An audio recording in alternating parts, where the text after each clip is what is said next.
Assalamualaikum warahmatullahi wabarakatuh.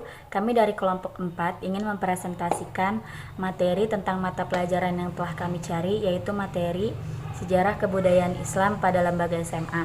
Sebelum memulai materi, saya ingin memperkenalkan diri dan memperkenalkan teman-teman saya.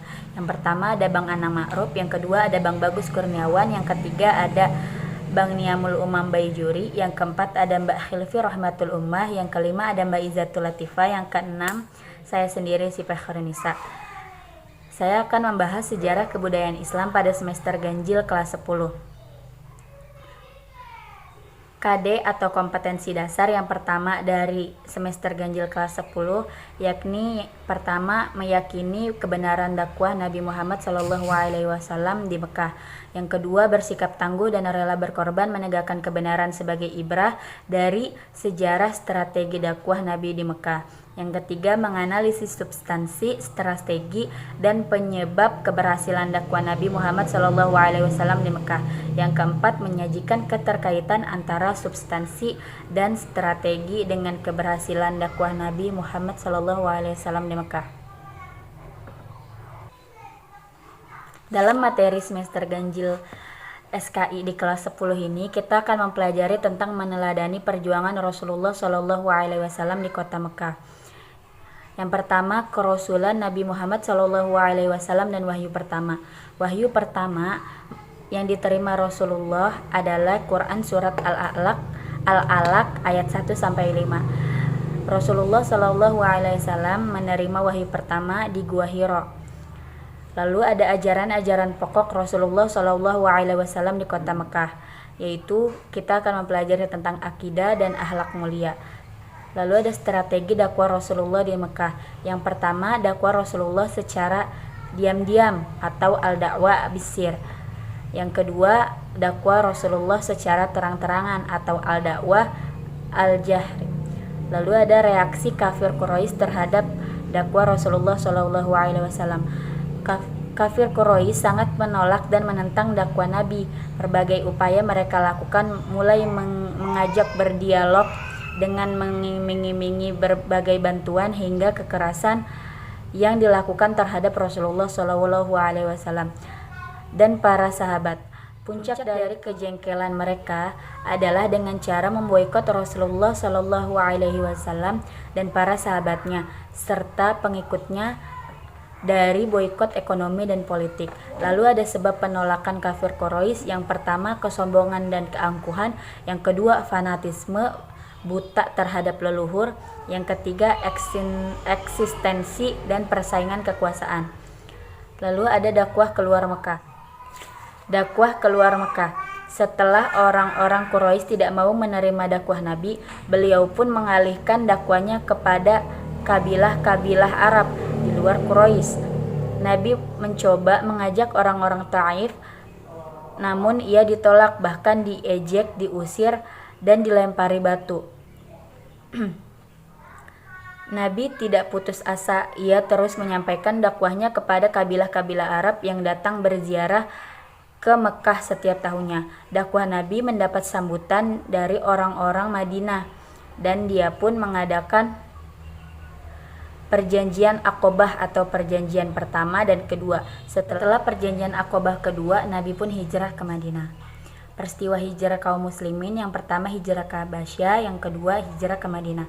Selanjutnya akan dibacakan oleh Bang Anang Ma'ruf. Bismillahirrahmanirrahim. Assalamualaikum warahmatullahi wabarakatuh. Alhamdulillahirrabbilalamin. Di sini saya akan melanjutkan pembahasan yang kedua, yaitu sejarah kebudayaan Islam semester genap kelas 10 SMA. Kompetensi dasarnya yaitu meliputi 4 poin. Yang pertama, menghayati nilai-nilai hijrah yang dilakukan oleh Rasulullah dan para sahabat. Dan yang kedua, membiasakan sikap kebersamaan dan persaudaraan seperti dicontohkan kaum Ansar dan Muhajirin.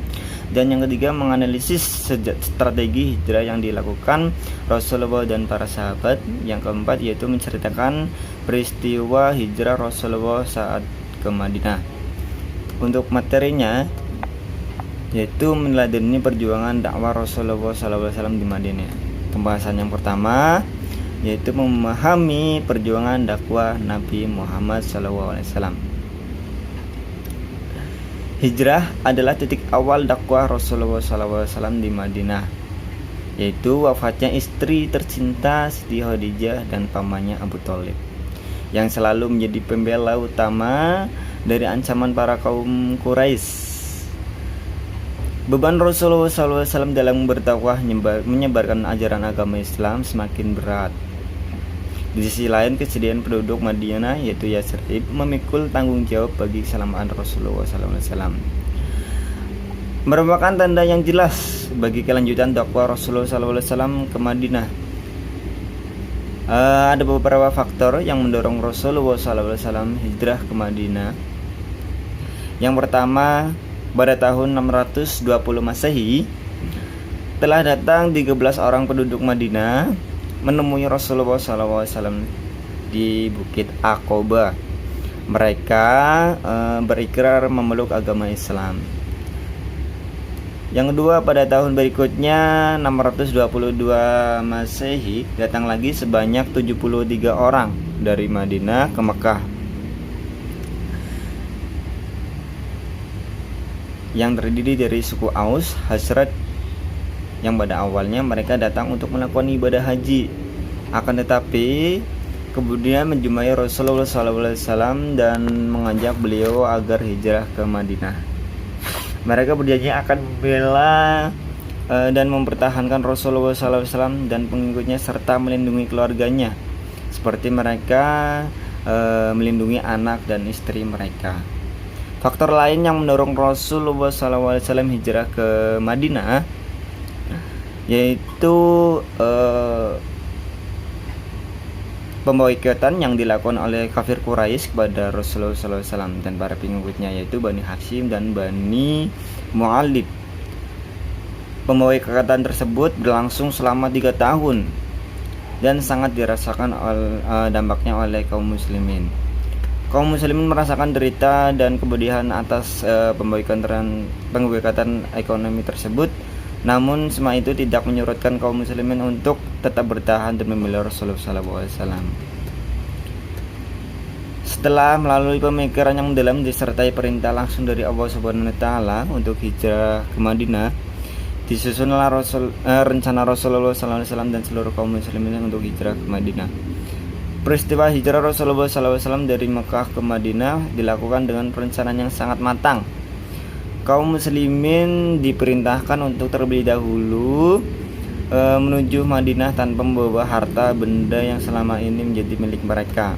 Sementara Rasulullah SAW dan beberapa sahabat merupakan orang yang terakhir yang hijrah ke Madinah. Hal itu dilakukan mengingat begitu sulitnya beliau keluar dari pantauan kaum kafir Quraisy. Pembahasan yang kedua yaitu substansi dakwah Nabi di Madinah. Yang pertama, membina persaudaraan antara kaum Ansar dan kaum Muhajirin. Kehadiran Rasulullah SAW dan kaum Muhajirin atau sebutan bagi pengikut Rasulullah SAW yang hijrah dari Mekah ke Madinah mendapat sambutan yang sangat hangat dari penduduk Madinah atau kaum Ansor. Mereka memperlakukan Nabi Muhammad dan kaum muslimin dengan sangat hormat, selayaknya seorang tuan rumah yang menyambut tamunya. Bahkan mereka mengumandangkan syair yang begitu sangat menyentuh kalbu.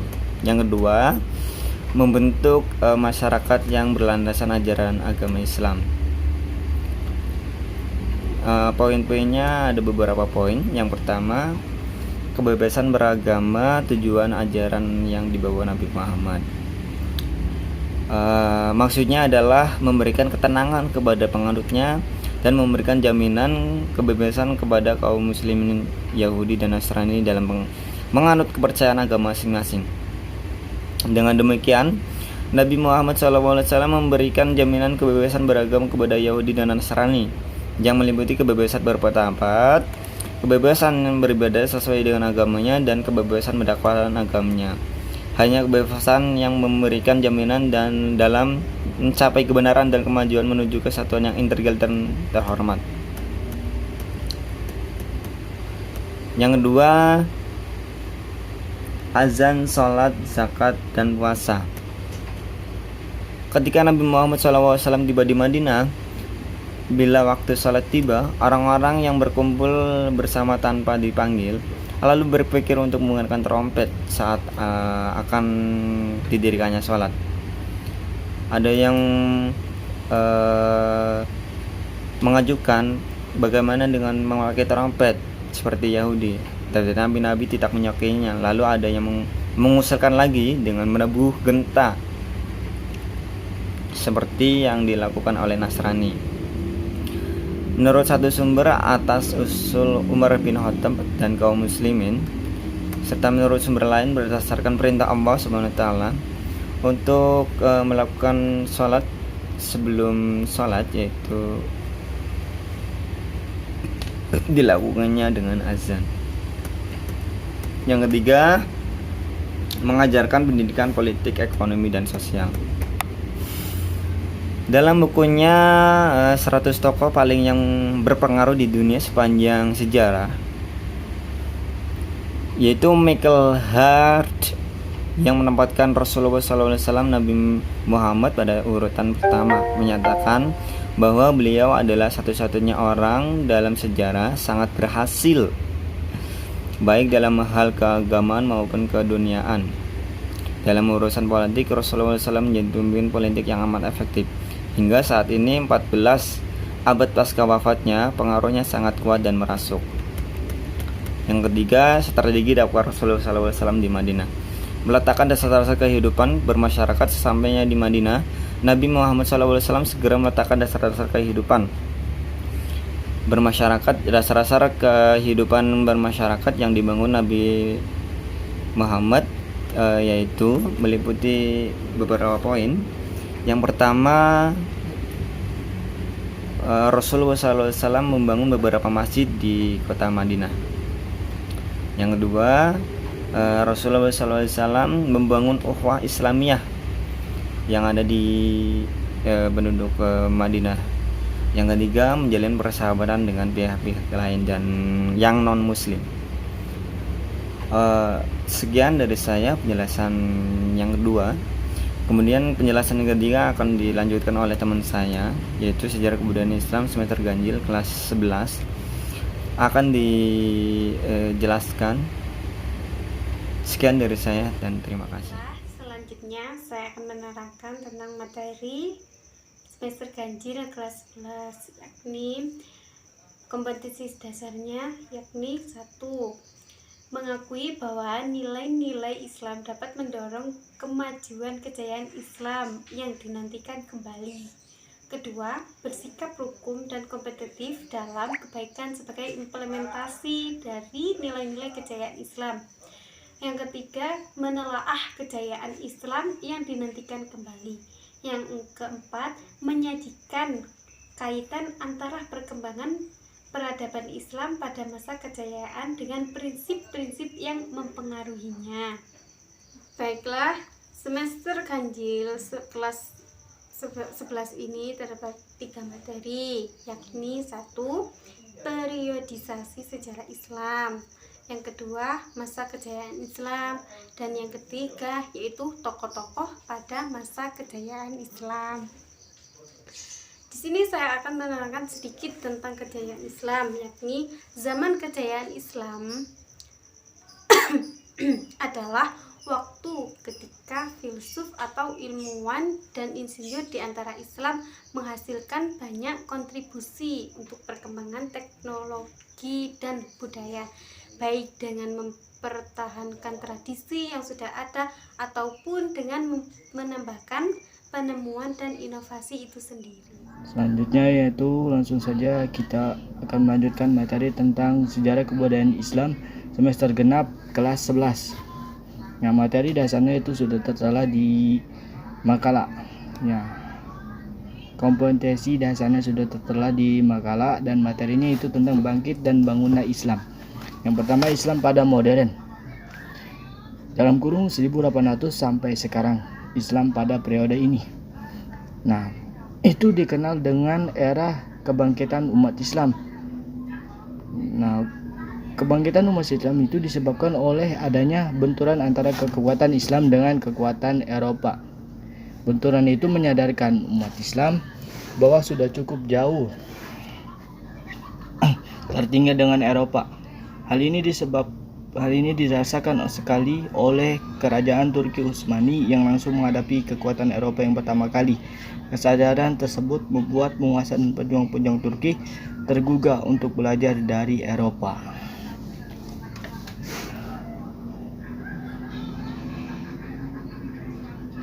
Saat itu pula lahirlah Taqiyum bin Tamimiyah, seorang muslim yang sangat peduli terhadap nasib umat Islam dengan mendapat dukungan dari muridnya Ibnu Qayyim al-Jauziyah 1691 sampai 751. Mereka ingin mengembalikan pemahaman kegunaan umat Islam kepada pemahaman dan pengamalan Rasulullah SAW. Gerakan salaf ini kemudian menjadi ciri gerakan pembaharuan dalam dunia Islam yang mempunyai ciri. Yang pertama itu memberi ruang dan peluang ijtihad di dalam berbagai kajian keagamaan yang berkaitan dengan muamalah duniawiyah. Yang kedua, tidak terkait secara mutlak dengan pendapat ulama-ulama terdahulu. Yang ketiga itu memerangi orang-orang yang menyimpang dari akidah kaum salaf, seperti kemusyrikan, khurafat, bid'ah, taklid, dan tasawuf. Dan yang keempat itu kembali kepada Al-Quran dan As-Sunnah sebagai sumber utama ajaran Islam. Selanjutnya itu tentang yang kedua itu tokoh-tokoh pembaruan dunia Islam pada masa modern. Yang pertama Muhammad bin Abdul Wahhab. Nah, sebelum itu saya tidak akan menjelaskan tentang panjang lebarnya karena sudah tercatat di makalah. Yang pertama yaitu yang selanjutnya itu tokoh-tokoh pembaruan dunia Islam pada masa modern. Pertama Muhammad bin Abdul Wahhab. Yang kedua itu Syah Waliullah. Yang ketiga itu Muhammad Ali Pasha.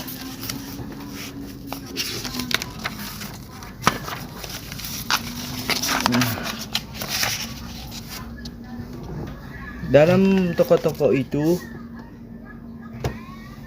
kita akan mengutip tentang Sultan Muhammad Shah. Nah, Sultan Muhammad II ini banyak melakukan gerakan pembaruan dalam dunia Islam, yaitu sebagai berikut. Yang pertama itu menerapkan sistem demokrasi dalam pemerintahan. Yang kedua itu menghapus pengusultanan sultan yang dianggap suci oleh rakyatnya. Yang ketiga itu memasukkan kurikulum umum ke dalam lembaga-lembaga pendidikan madrasah. Dan yang terakhir, yang keempat itu mendirikan sekolah maktabi ma'arif yang mempersiapkan tenaga-tenaga administrasi, dan maktabi ulum idiyabiyat yang mempersiapkan tenaga-tenaga ahli penerjemah. Dan yang terakhir yaitu mendirikan sekolah kedokteran, militer, dan teknik modern. Pertama Muhammad bin Abdul Wahhab. Yang kedua itu Syah Waliullah. Yang ketiga itu Muhammad Ali Pasha.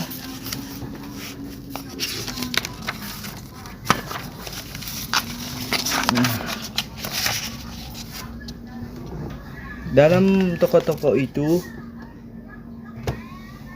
kita akan mengutip tentang Sultan Muhammad Shah. Nah, Sultan Muhammad II ini banyak melakukan gerakan pembaruan dalam dunia Islam, yaitu sebagai berikut. Yang pertama itu menerapkan sistem demokrasi dalam pemerintahan. Yang kedua itu menghapus pengusultanan sultan yang dianggap suci oleh rakyatnya. Yang ketiga itu memasukkan kurikulum umum ke dalam lembaga-lembaga pendidikan madrasah. Dan yang terakhir, yang keempat itu mendirikan sekolah maktabi ma'arif yang mempersiapkan tenaga-tenaga administrasi, dan maktabi ulum idiyabiyat yang mempersiapkan tenaga-tenaga ahli penerjemah. Dan yang terakhir yaitu mendirikan sekolah kedokteran, militer, dan teknik. Mungkin itu saja pembahasan materi Sejarah Kebudayaan Islam semester genap kelas 11. Selanjutnya kami persilakan kepada kawan saya untuk meneruskan. Selanjutnya itu sejarah kebudayaan Islam semester ganjil kelas 12.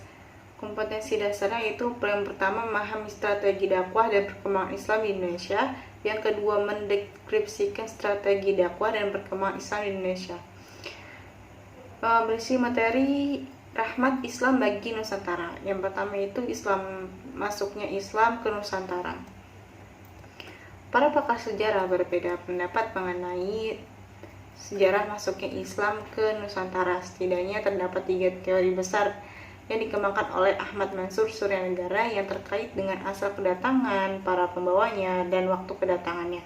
Yang pertama yaitu teori Gujarat, yang kedua teori Mekah, dan yang terakhir itu teori Persia.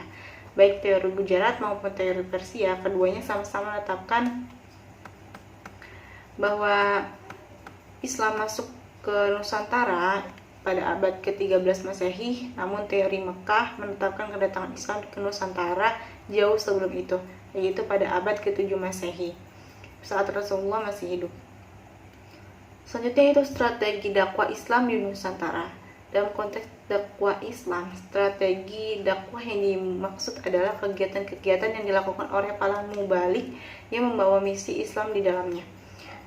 Dari kajian ini terdapat beberapa kegiatan yang dipergunakan sebagai kendaraan atau sarana dalam penyebaran Islam di Indonesia.